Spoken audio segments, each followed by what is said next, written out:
এখন বাজে সন্ধ্যে 5:30। তো এখন আমরা একটু বেরিয়েছি চা খাওয়ার জন্য। আজকে বড্ড টায়ার্ড লাগছে, ওই জন্য আর আজকে কোথাও ঘুরতে যাব না, সমুদ্রের ধারেতেই বসে থাকবো। চা খেতে খেতে বেশ সন্ধে হয়ে গেছে। তারপর আমরা সবাই ঠিক করলাম এখন একটু সমুদ্রের ধারে গিয়ে বসবো। এখানে বেশ ঠান্ডা ঠান্ডা হাওয়া দিচ্ছে, খুব ভাল লাগছে।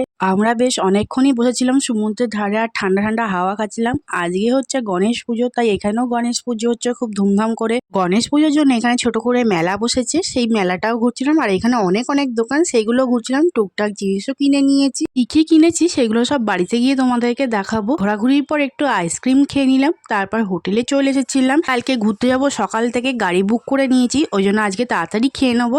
আজকে রাতে আমরা ডিম তড়কা, বাটার পনির আর রুমালি রুটি নিয়েছিলাম। এটা রাতে ডিনার করে নিলাম। তারপর আমরা রুমে এসে একটু কোল্ড ড্রিঙ্কস খেয়ে নিলাম। আর বাইরে কিন্তু প্রচুর বৃষ্টি হচ্ছে, আবার সকাল সকাল উঠতে হবে, তার জন্য এখন আমরা ঘুমিয়ে পড়বো। আজকের মতন good night, tata, bye bye.